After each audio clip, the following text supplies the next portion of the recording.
we go. 3, 2, 1. Ah. Not great. Something to work with. That really makes it difficult for me when you do that instead of snapping. It does it? I'm sorry. Yeah, no, Matt gets attacked by a big bug every time. He's about to snap and he gets scared. I didn't know that made it harder for you, Chris. I won't do it anymore. He's such a fucking diva.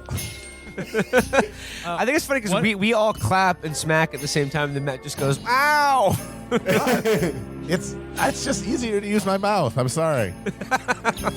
Isolate that.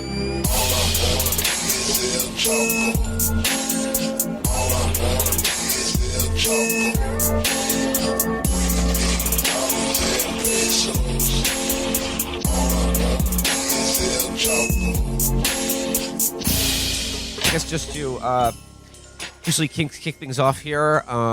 Greetings, listeners. I wish I could come to you today to, share in a happy April Fool's Day and wish you all a happy April Fool's Day. But unfortunately, the April Fool, the beloved jester and prankster and national hero who this day is dedicated to, has succumbed to the ravages of COVID-19. Wow. There is no more April Fool, but we have got in his place Tim Heidecker. Hey, it's Tim Heidecker, the annual fool. Every month I'm a fool every month. Every single month of the year, I'm the fool. Yeah.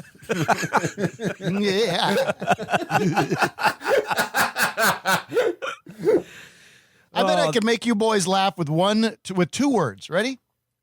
Just get your go. serious. Okay, let's go. Turkey wings.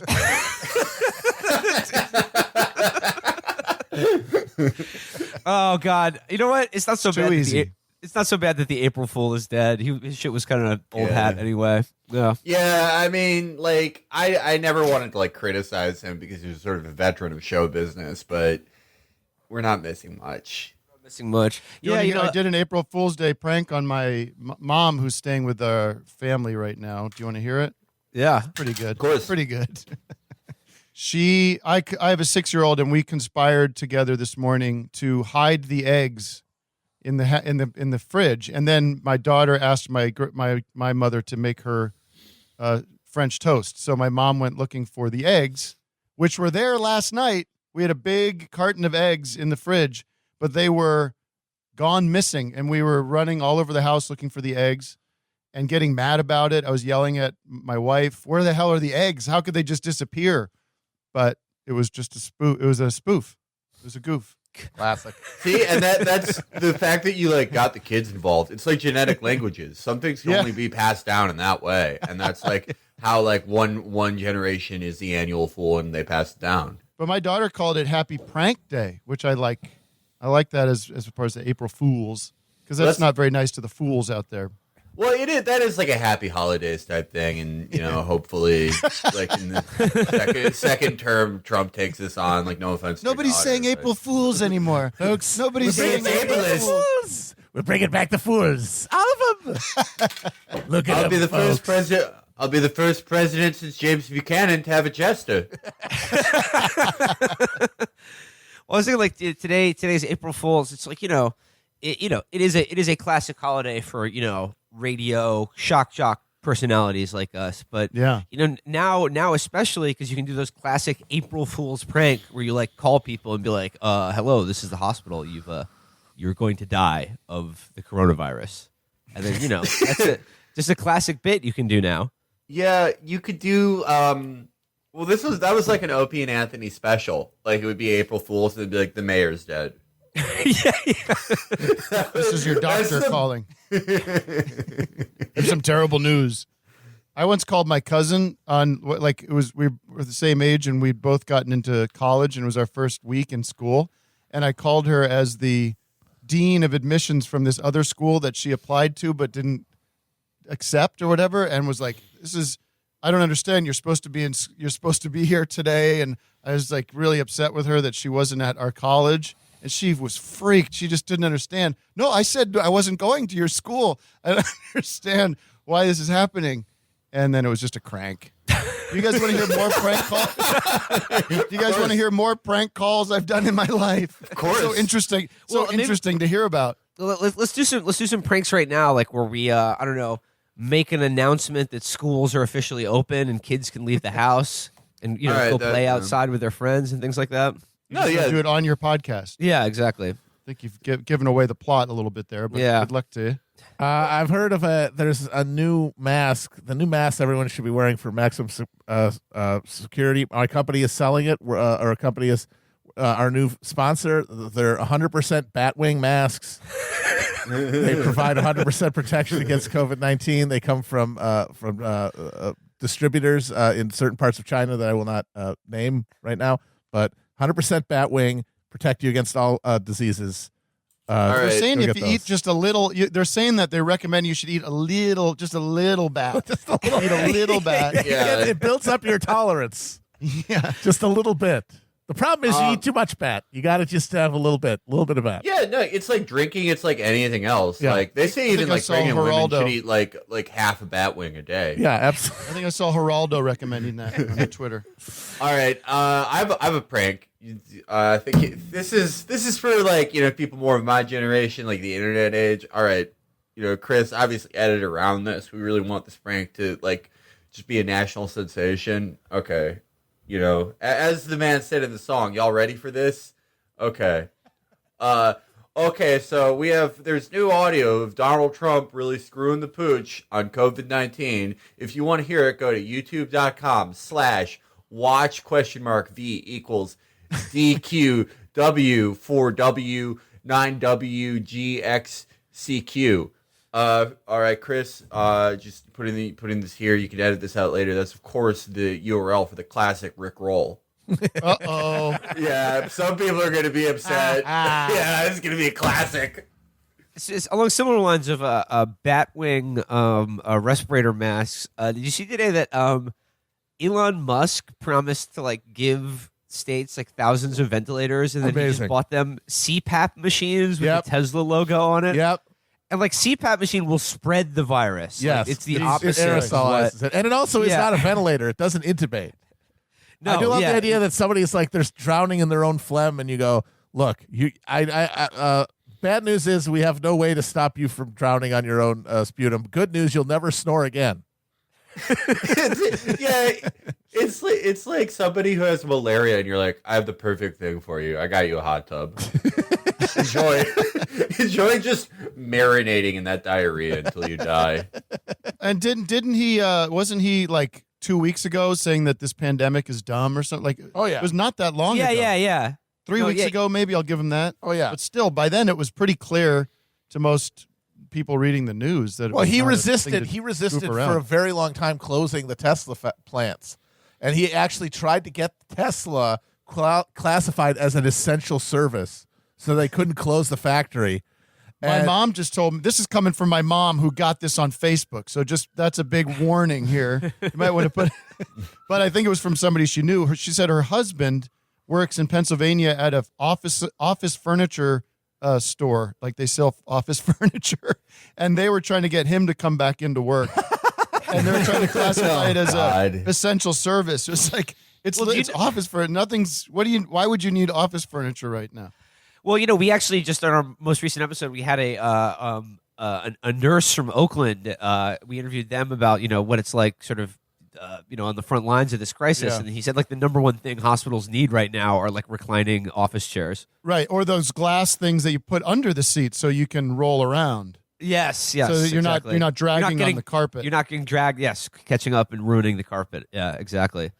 Yeah, the factories that make those the little desktop pool tables, those are still going.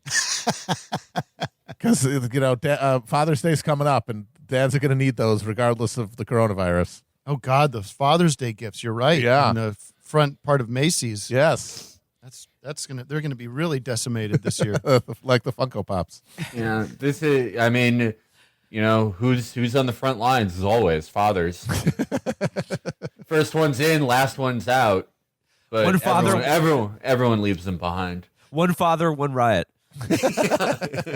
I would think this would be beautiful. And because it's my favorite, I think that if we could be open by Father's Day, wouldn't that be beautiful? Wouldn't that be something special? For all the families to come together. All the fathers. We could all be grilling, and we could just pat our dads on the back and thank them for all the work they've done. And I think that's my favorite holiday, Father's Day. Absolutely. That's to say thank you to all the fathers.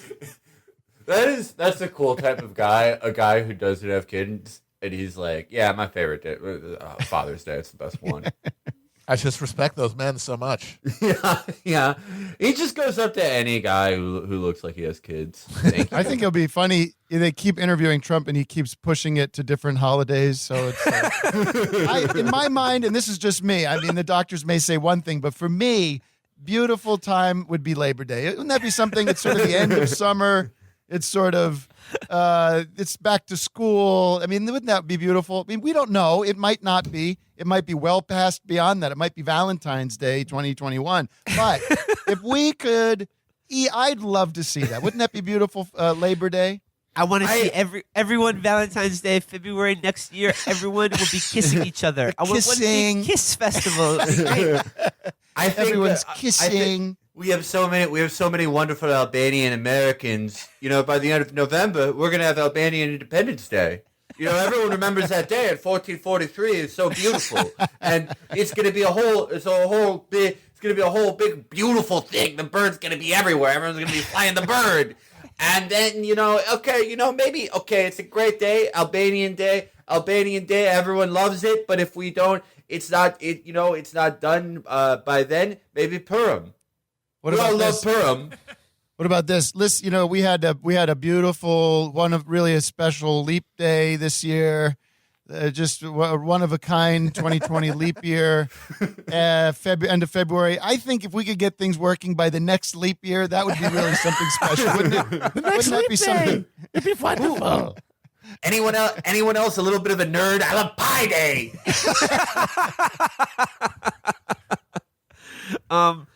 It's like speaking of our leader, our president. A week or so ago, I was like terrified that like the line out of the government and the leaders of industry and finance were just that in 2 weeks we're just going to send everyone who's healthy back to work because like the economy's just gotta keep going.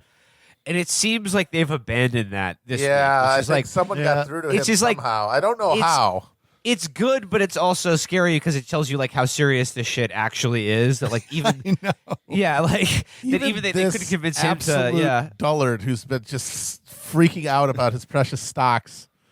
But what's so fucking insane though is like, and this is almost like hack to point out, but like 3 weeks ago, which I know seems like 3 years now that we're in this like in year zero, but he was saying it was like a hoax.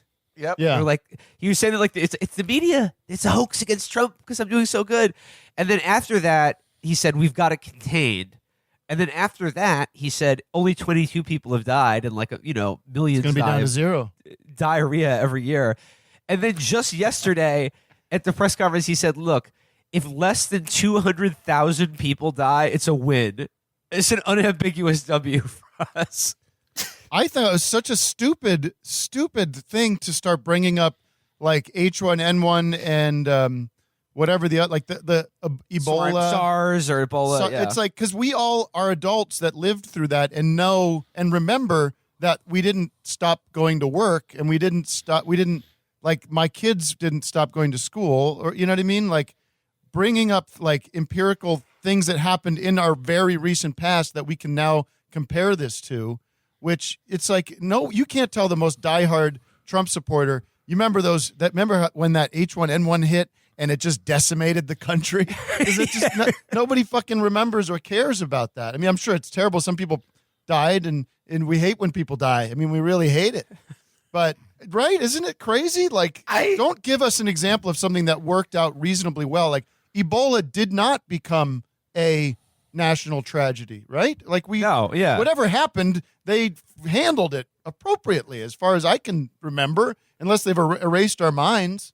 I mean, I think, well, the last thing you said, I mean, I think like people like you, like people who like pay a lot of attention and like are constant consumers or like reasonably high volume consumers of media will remember. They do remember H1N1. They do remember Ebola. But for all intents and purposes, like most people's minds are wiped. Like the speed of the news cycle and the way that we process events is completely cancerous and destroys any ability to retain information or have any like context for things that have happened, even in the last 6 years. And yeah, like people who would never vote for Trump, like a lot of them remember it. They're like, oh yeah, there was no like national lockdown for Ebola. Like, what the fuck are you talking about?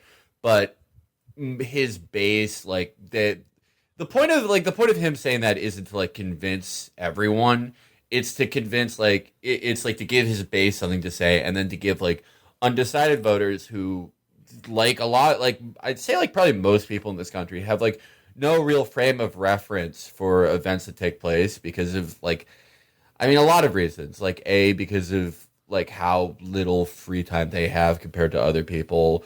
B, how bad our media is and how like poisonous the way that we determine news cycles are. They're like, oh yeah, I mean, was it that bad? I mean, I guess, yeah. Well, somebody made a good point. I don't know who it was online, but they were saying how the reality is most people get their news from local news. Like they put on the local news channel, and there it is, and they get like the most of the things that are important to them are the stuff happening around their community, and that the fact that they're preempting these local news broadcasts with these nightly Trump rally press conferences is that a lot of people are getting like the main source of information from those insane, monologues at the lectern. So yeah, I guess you're right. Is they are going to be able to shape the narrative for a lot of people. And, that's why, according to opinion polls, 60% of America approves of Trump's handling of this coronavirus pandemic, which is astonishing. Well, they're not dead yet. He's doing a good enough job. I mean, honestly, I think a lot of this is just because it doesn't feel like it, but it's still incredibly early days. And you're not hearing so much about the swine flu this week as you were last week because it doesn't make any sense now. It was just a thing to say. It was just a thing to say. Like 3 weeks ago, when it was still like, what's happening? You're like, well, look, fucking swine flu killed all these people. Nobody said anything. Liberal bias. But now you're like, well, what about that? And it's like, oh, I never said that. What's the swine flu? Who are you? I can't taste anything.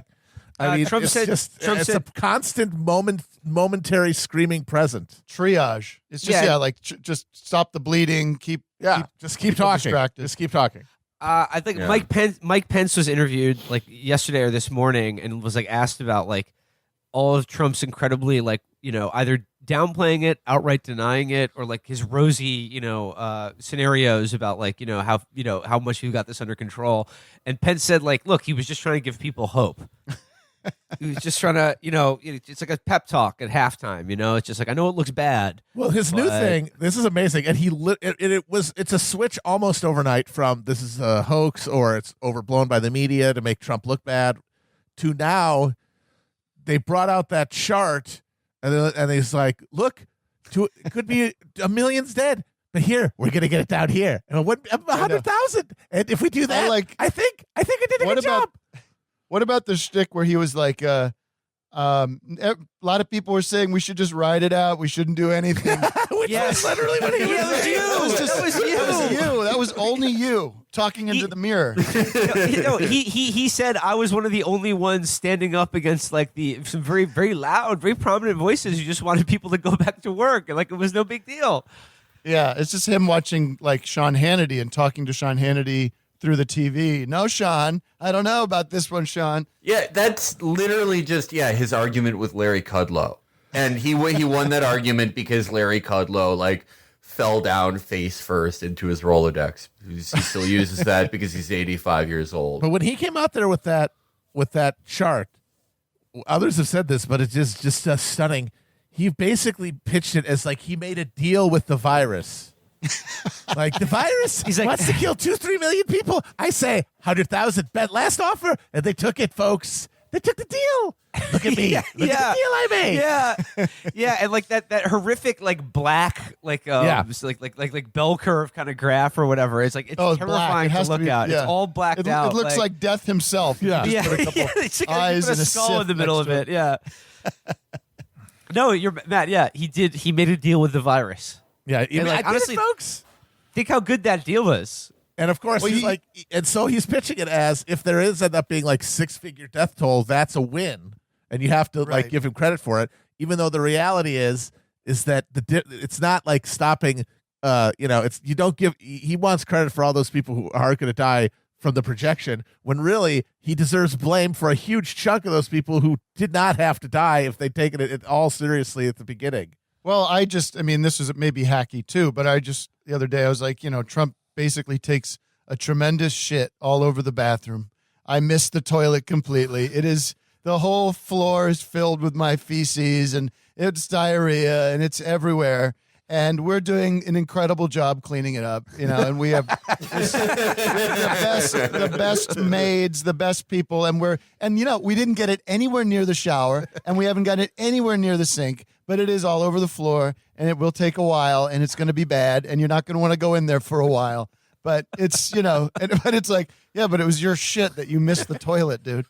No one told us before this you had too many dried mangoes.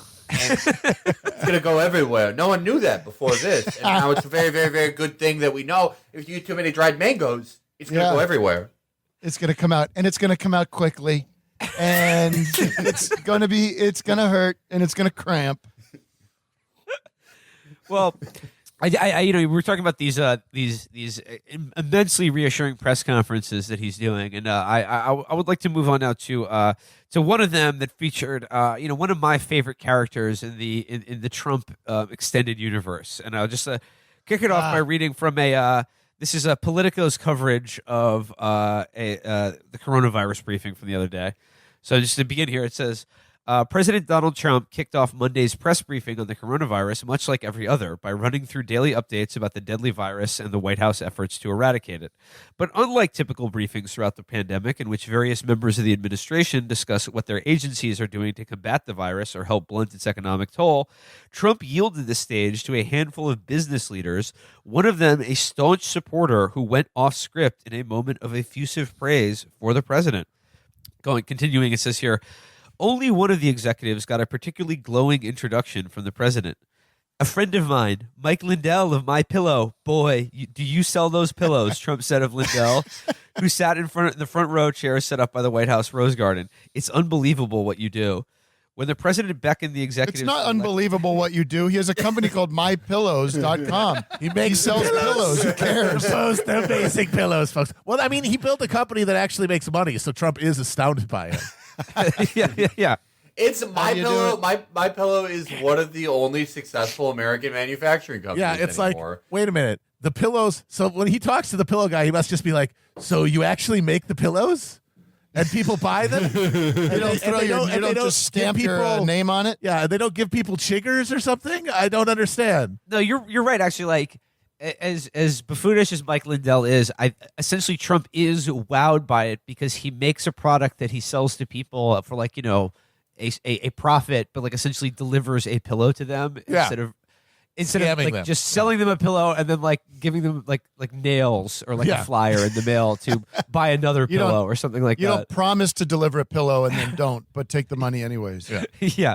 So continuing here, it says here, when the president beckoned to the executives to the lectern to say a few words about their efforts, up first was Lindell, a major Republican donor, the Trump campaign's chairman for Minnesota, and someone who has called Trump the greatest president in American history, and someone who was chosen by God. But his remarks went beyond the polite accolades and brief summary of steps his company is taking to assist other corporations in preparing to weather future pandemics. After explaining that MyPillow is dedicating 3/4 of its manufacturing capabilities to produce cotton face masks for healthcare providers and studying how to help companies rebound from the economic standstill, Lindell asked whether it would be okay to read something he'd written off the cuff. God gave us grace on November 8th, 2016 to change the course we are on, Lindell began, referencing the day Trump was elected president. Taken out of our schools and lives, a nation had turned its back on God. Lindell then offered advice to families stuck at home because of various social distancing guidelines. I encourage you to use this time at home to get back in the Word, read our Bibles, and spend time with our families. Our president gave us so much hope. where just a few short months ago we had the best economy, the lowest unemployment, and wages going up. It was amazing, he continued, as Trump stood behind him, expressionless. With our great president, vice president, and this administration, and all the great people in this country praying daily, we will get through this and back to a place that's stronger than ever, stronger and safer than ever. So Trump then said, I did not know he was going to do that, but he is a friend of mine, and I do appreciate it. So strong praise there for the president from the MyPillow Guy. MyPillow Guy, I was just looking this up, is located in Minnesota. I Yeah. assume that's maybe where Mark lives. Yes. Mike Lindell. He was Mike Lindell. Did I say Mark? He was. Oh yeah.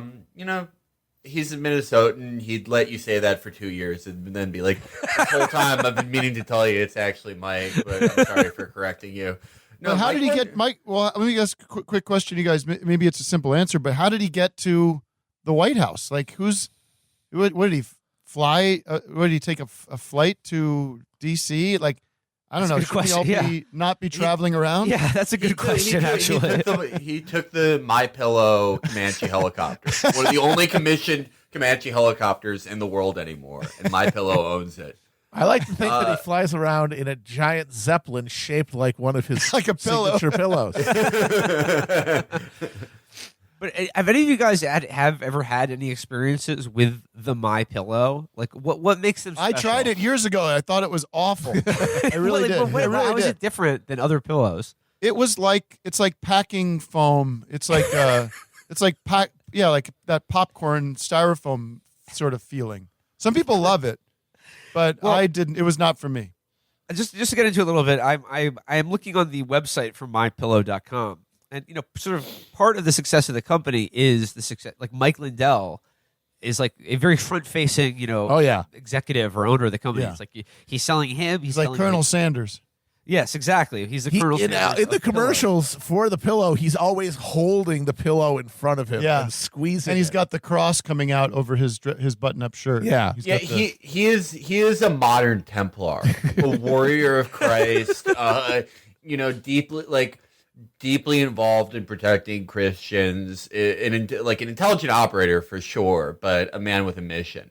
Are you guys And on the you- website? It's hilarious. Yeah, It's no, like I'm on the website really here. Funny website. Yeah, no, I I'm, cannot- like the front page of the website is probably 50 different pictures of Mike Lindell holding pillows or talking to various conservative talk radio Yeah. guys. One of them Yeah. is him asleep on one of his pillows with his eyes closed. It's so creepy. He looks dead. Mike Oh, Lindell. this is a great website. This is like the website for a Central Asian dictator. I love this. Mike Lindell is unfortunately he's gonna meet a fate similar to Jacques Desmoulins. During the reign of Donald Trump Jr., the crown will be in debt to MyPillow. Trillions of dollars of debt to MyPillow, the only remaining business. Do you And guys- He will you guys- accuse Mike Lindell of sodomy and burn him at the stake in the Rose Garden. But Mike look at Lindell will curse the Trump dynasty. Look at that third square underneath the sleeping Mike Lindell. It's him we're talking to the Mike Gallagher radio specials. Yes, It looks like he's talking to Paul Simon. Doesn't it look like he's talking to Oh wow! Well, Tim, the section of the website that I wanted to share with you guys is Mike's story, which is a big part of MyPillow. And there's sort of like a timeline that gives you the story of Mike's whole life and the foundation, the founding of MyPillow. Is that on this site somewhere if you click Yes, around? it is. Yeah, if you can find it. But it begins here in 1977, the beginning. It reads here, in his teenage years, Mike had problems sleeping. His pillow would get hot. He would toss and turn at night and wake up with a sore arm and stiff neck. He decided to spend one of his entire paychecks on a pillow. At the time, Mike was working at a grocery store and drive-in movie theater. He thought if the pillow was expensive, it had to be good. So that was the beginning of his pillow journey. Was we all have that problem, right? Like the side of the pillow that your head is on gets hot, and then you want. My that wife was cool- complaining about pillows the other night. She's saying I'm waking up with neck pain, and I don't know what to do. Well, and then in 1980, the headline here is Entrepreneurial Path. It says Mike began his entrepreneurial path early on by starting his own carpet cleaning business. From there, he purchased his own lunch wagon and then went on to own several bars and restaurants. And then it jumps ahead to 2004. Having been turned down, Mike knew he needed to find a way to sell his product, not only to help people sleep better, but also to provide for his family. He had sold his business and was all fully invested in the pillow. A friend suggested he try and sell his pillows from a kiosk in a mall. Unsure of how even to spell the word, Mike gave it a go. Wait, I guess kiosk is the word he was unsure of how to spell. I thought it might be pillow for a second. Mike gave it a go. It was not the great success he had hoped for. However, one pillow was sold to a customer who ran a local home and garden show. The customer liked the pillow so much, he called Mike and offered him a spot in the show. Under the headline, Developing the Pillow. By this point in Mike's life, he had tried every pillow on the market, but nothing worked. I doubt that. One night, You know how many Mike had pillows are on the market? Give me a break. Will, you should talk. Will, you should put a little thing in before this chunk of the show starts, saying if you are having trouble sleeping, this is a good cue up to this point to hear the MyPillow story. Well, this is where it gets exciting, actually. So this will get you back Sorry. here. One night, Mike had a dream. In it was the idea of inventing his own pillow. He wasted no time and began to work on a prototype and logo. It took My about God, a year's this is time. like the Angel Moroni visiting Joseph Smith. No, no, you were right. This is the only thing that could replace Mormonism as the American By religion. the way, I have some news on this guy, but that'll be a tease. I'll give it to you after you finish the story. I have some breaking news on him that I just got sent.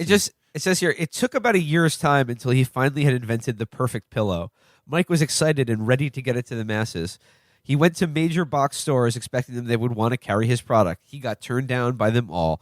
I mean, it goes on like this, but what I enjoy about it is like a big part of this story is that like Mike has had trouble sleeping his entire life. And like no pillow he just couldn't get a good night's sleep. He was always waking up tired and sore or whatever. The other big part of the Mike Lindell story is that he was addicted to cocaine and crack for like 20, 30 years. So I think maybe that contributed somewhat to his having a difficulty going to sleep. If you've been smoking bass for 6 hours straight, you might not get the best night's sleep. Maybe he's also he's on the outside he's super Christian and he's like really identifies as a Christian, but at night he's just like it's rolling over in his head like none of this makes any sense. What have I done? This whole God Jesus concept, like he can't really, his back of his brain is just not there. But here's the news. Ready? Yeah. This came in from a trusted source. That the Better Business Bureau has given Mike an F. Oh, no. For business practices. Well, this is exactly what the French state did to the Templars. Well, I mean, when I was looking into Mike Lindell, I think it was he is currently being sued by like a state attorney general for making claims in MyPillow ads that they cure sleep apnea and like fibromyalgia. Yeah, and so Right. like a lot of the people who've been defending the MyPillow Guy being at the thing, they're saying, well, he was there because he's announcing that his factory is going to make a bunch of masks. And don't you feel like an asshole? Because what are you doing? He's building masks. Like, I don't trust the fucking MyPillow Guy's mask. No, of course not. He's a fucking course scam not. artist. Like he said, Listen- he's going to turn over. There's like 70% of his manufacturing capacity to make like PPEs for healthcare workers. Like on its face, good. Like basically every factory in America should be doing that. But like, what are these masks he's going to turn out? They're just going to be the MyPillow material, but you can do something you can strap to your face. Like I guarantee. Also, you don't it's not- assume he's going to be doing anything. Like you should assume that he's not going to do anything based on his record and the people he associates with. Like assume you can't believe anything the guy says. So Well, maybe show us the masks first. apparently, and then maybe they'll take it. Trump and people in the White House are trying to get him to run for governor of Minnesota. He may win. I mean, Minnesota has gone from a reliably blue state to in a good year it could be a solid Republican state. A Republican could win that by 6-7 points. But they will after you quit the podcast to become Mike Lindell's campaign manager. well, look, I like that Mike Lindell he holds down Carver County. Everyone coming from Minnesota, they come from a place like Edina or White Bear Lake. They come from a place with higher household income, less dire. Carver's a dire place. Did you know this about Mike Lindell? That according to the Mike Lindell legend, his crack dealers staged an intervention for him. Yes. To stop using crack. Really? Like, he's a legend. Mike Lindell is a legend. There are a lot of like He's a survivor. yeah, he's a survivor, and it's like, look, you guys know I love the Replacements, but who like carries on the legacy of the Replacements quite like Mike Lindell? It's How a swinging so? party. It's a swinging party, and we're bringing our pillows. I don't know. I mean, it's like he definitely like lived the rock and roll lifestyle, but he also he gives you like sort of slices of dire Minnesota life. But unlike the Replacements, he's giving you like more of a message of hope. I hope he runs against Garrison Keillor. That would be perfect. That is the election that Minnesota deserves. Yes. I don't know. I mean, I think Jesse Ventura should run again. Absolutely. I think Ventura is the only candidate who could beat Lindell. He should be. He's going to be my presidential candidate for this time for sure. Where is he at philosophically these days? Is he like anti-Trump and kind of? He doesn't like Trump. He's a what do you call it? A libertarian, right? I don't know, man. He's a American. I would say. I would put it that way. Yeah. Yep. That is the best way to describe Ventura. That's the best way to describe a lot of people, where it's like they're a centrist, but in the sense that they have some views that are far right and some views that are actually left wing. Yeah. And they're like, yeah, I'm a moderate. Yeah. He's just an American, like all Americans. Was a like sort of comic muscle man in 80s action movies as a character actor, and then like lies about almost everything in his life story. And they got to be governor of Minnesota. Yeah, exactly. Was an he not American life. Was he not a Green Beret? Was that sort of? No, yeah. Was that Well, embellished? He said he was in the Navy SEALs, but yeah, I mean, he did. Yeah, he did serve. He did but the it bus was like training, but he wasn't. There was no. Technically, there were no Navy SEAls when he was in it. So he basically says Yeah. like, I did the same training that SEAls did, and that makes Right. me a SEAL. But So he did beat Chris Kyle's widow in his defamation suit. That was alpha. You Yeah. have to admit that was was incredibly alpha. alpha. He's like, And, after like- Chris Kyle died, he was in the process of suing him for lying about him in his book, and then after he died, he did not drop the lawsuit because it's like, no, I need my name cleared. No, I mean, like, one of only two men to get a W over Chris Kyle. Yep. Him and that other guy in the shooting. Yeah, we know which one you're talking about. We know which one you're talking about. But Felix, back to what you said about like a key centerpiece of the Mike Lindell story is that he was a drug addict for like decades, and then like is apparently sober now, and like became sober through the power of prayer and Christ. And he likes telling the story a lot about how his like all like the 4 or 5 guys that he was buying crack from like had an intervention for him where they all came together and they're like, Mike, we're not selling you like crack or cocaine anymore. Like, you got to get your shit together. I mean, obviously that's a very good story. Those are probably the most like ethically minded drug dealers I think I've ever heard of. But I like to imagine they came together and were like, Mike, we can't sell you drugs anymore. Because like they were just so sick of hearing about the fucking pillow every time they had to like get to pick up. Here's the thing, dude. Here's the thing. It's like it's gonna be like the best fucking pillow you've ever had, man. It's like it's insane, Bro, I can hear those conversations right now. I'm sorry, but I met you. I know I met you a month ago. But you're the most beautiful fucking guy I've ever met. There aren't a lot of real guys in Mankato. You're a real fucking guy. I love you. Can I say also, like, you're so Christian, you got your pillows. Like, if you're so Christian and everything, like, can he give? Like, I got those. I'm not, and this isn't an ad, but I get those Bombas socks, and their whole deal is like, we're sending a free pair of socks to like homeless shelters for every sock you buy. Like, that seems like what's Mike Lindell doing with all these Christian values in his company? Maybe he's giving half of it away, but. Why don't you reflect that into your business model somehow, Mike? No, you don't. Nobody has an answer for that. All right, you guys want to check out this? I derailed the cocaine riffing. Sorry. No, I was just gonna say that like I actually like don't know how Lindell would do for a governor's race in Minnesota. Maybe he'd win, maybe he wouldn't. I think he kind of has like the characteristics that people like in a potential governor. And some characteristics that they don't. I mean, like, governors are, like, they're kind of, like, the most autonomous elected officials in America at the higher level. They sort of buck parties more than senators, more than representatives, more than even presidents. And I think like Lindell would maybe have a problem because he's just a lockstep Trump Republican. I don't know that people always love that in governors, especially not completely in Minnesota, even though Trump does outperform other Republicans in Minnesota. But Lindell's advantage is his crack addiction, his former crack addiction. Because, I mean, do you know what they call Minnesota? The land of 10,000 rehab centers.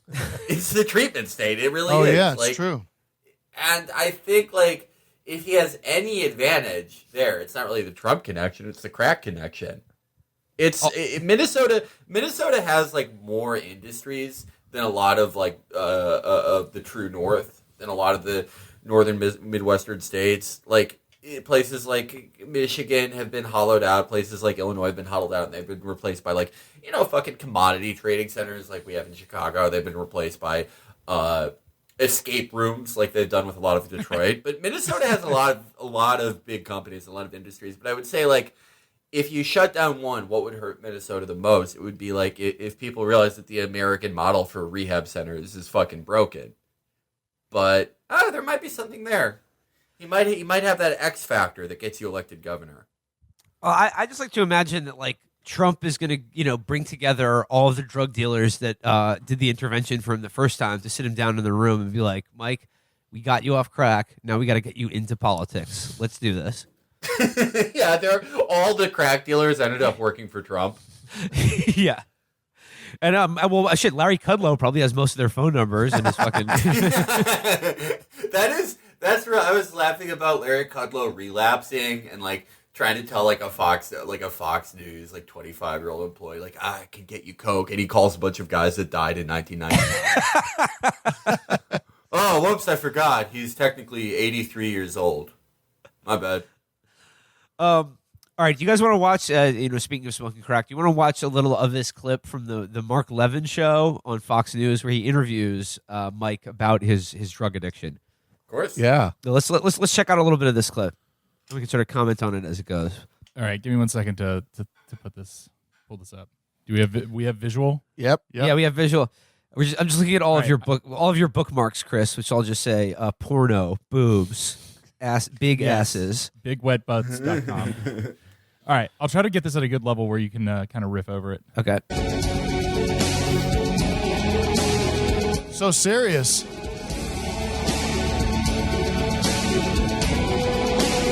You see it, Tim? Yep. All right, great.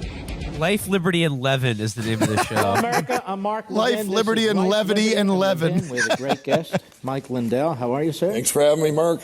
It's a pleasure. Now, we're not doing an infomercial. Right. I wanted you on the program because you have... Yeah, an infomercial has higher production values than this bullshit. affect a lot of our audience members. You're a big Trump supporter. Yes. You are a man of deep Christian faith. Yes. You are a remarkable entrepreneur.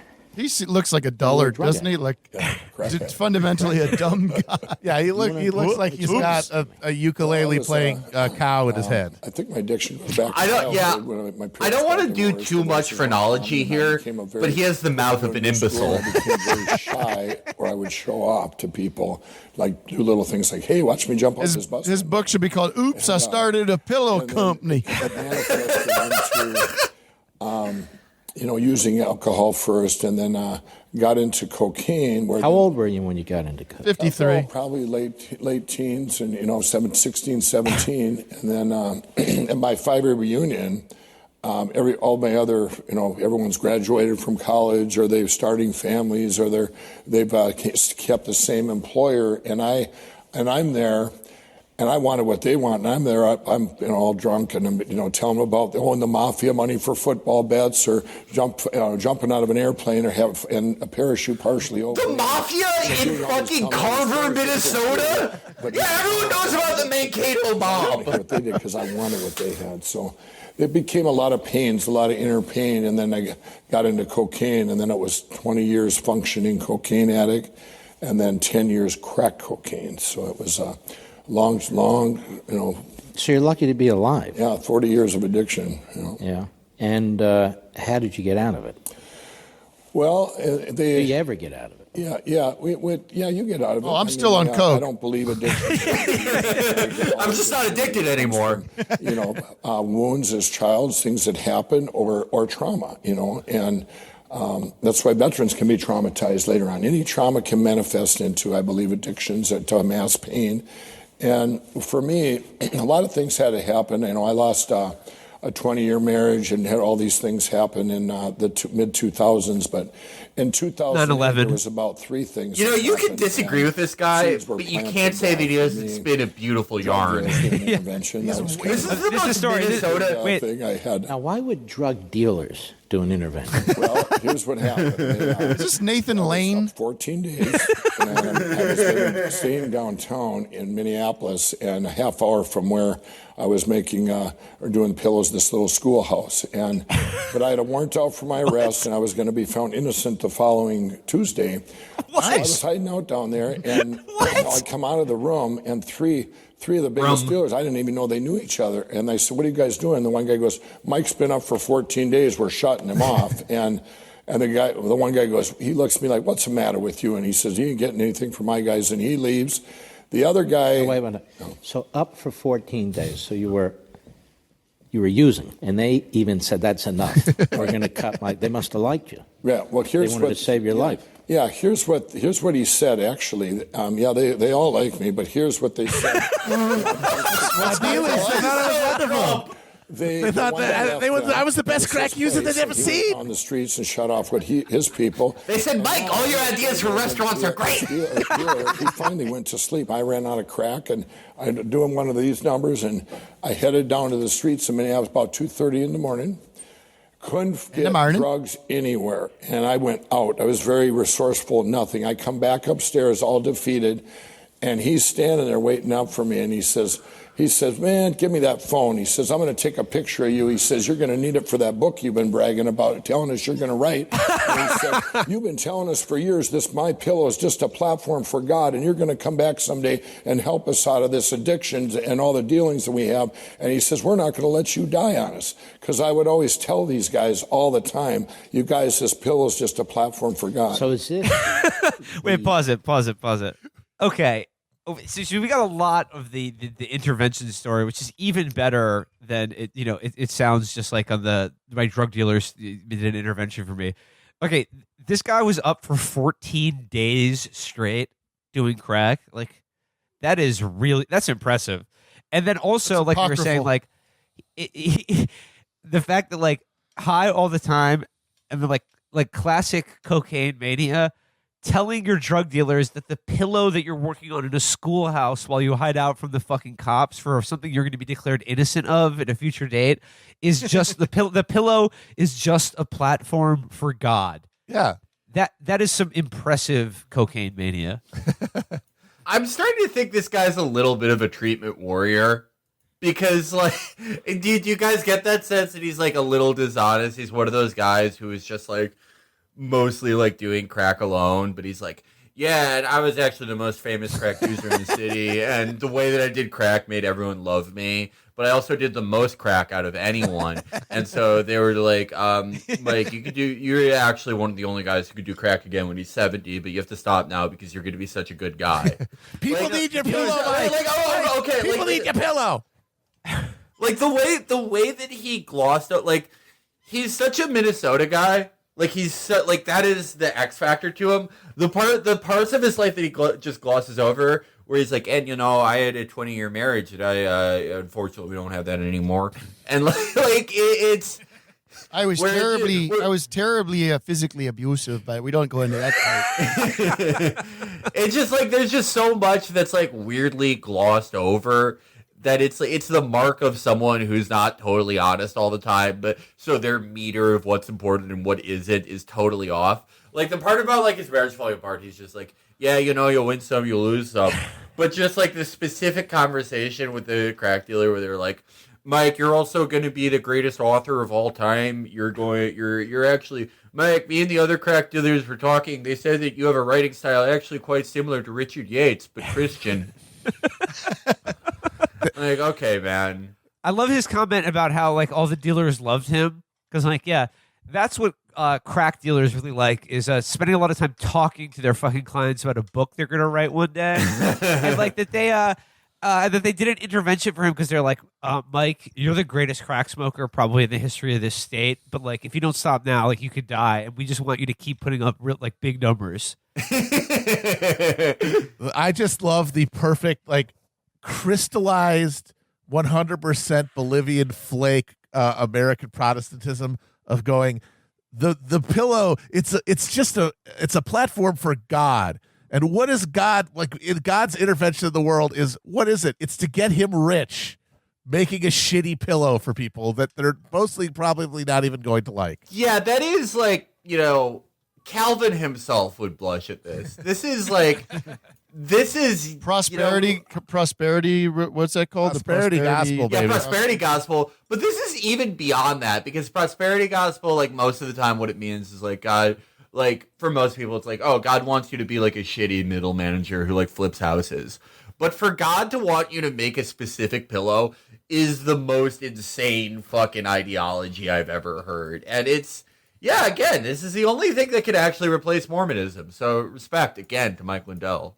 All right, let's just watch a little bit more of this clip, because I also I'd like to just credit Lindell is great, but like the contrast between him and Mark Levine is so fucking funny, because like Mark Levine is like sincerely sort of awed and surprised by everything he says.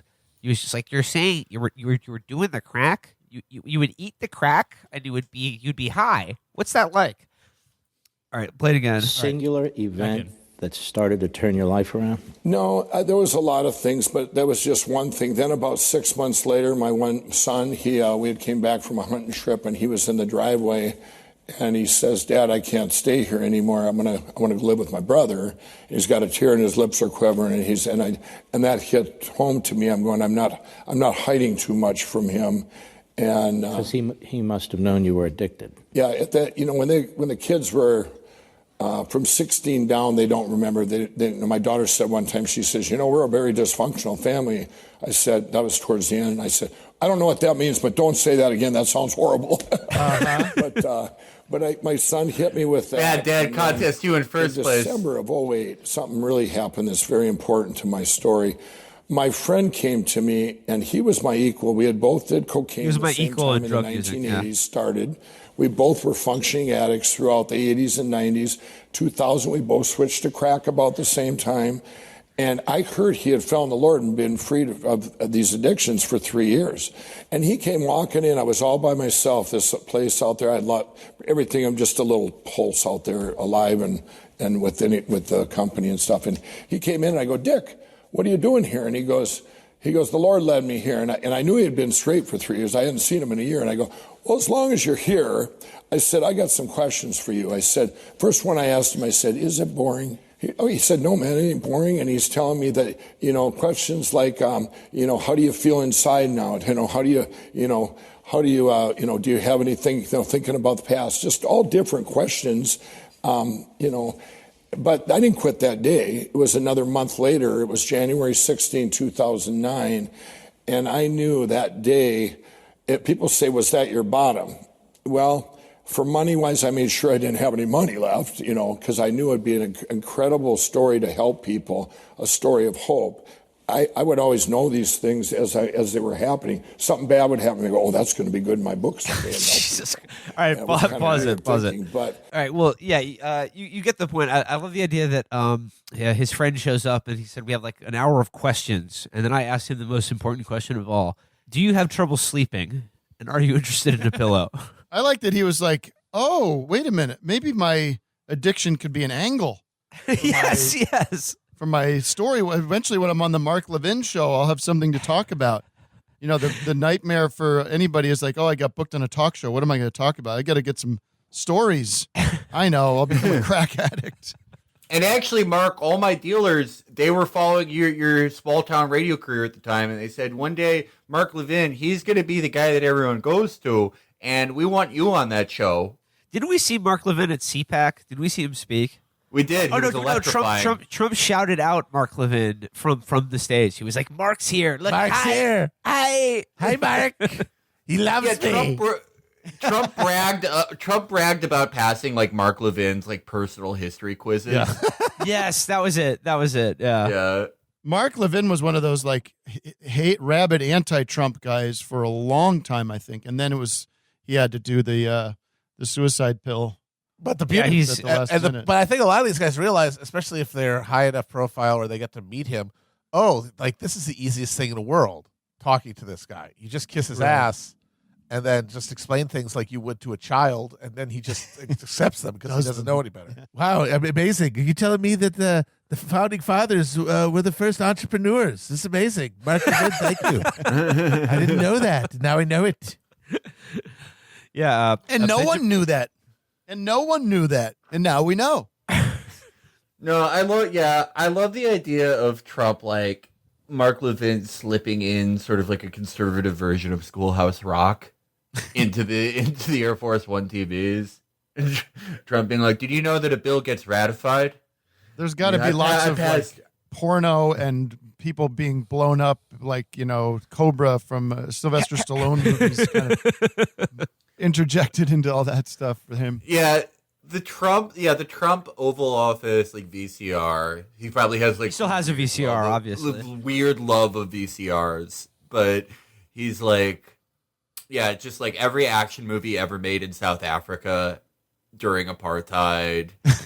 I know we've talked about it before, but one of my absolute favorite Donald Trump stories was the thing about how him and Don Jr. would watch Bloodsport, but only like fast forwarded only to the fighting scenes. Yes. Yeah. They couldn't wait. Just like all the plot was just get rid of that. They just want to see Kumite. That's it. Well, yeah, Bloodsport, it's probably the best adaptation of a Tolstoy book into film. But it just like all those things, it's like a little dense at times. I get it. All right. Well, Tim, thank you so much for being our April Fool on this somber April Fool's Day. But you got a new thing out on Adult Swim with Eric right now, right?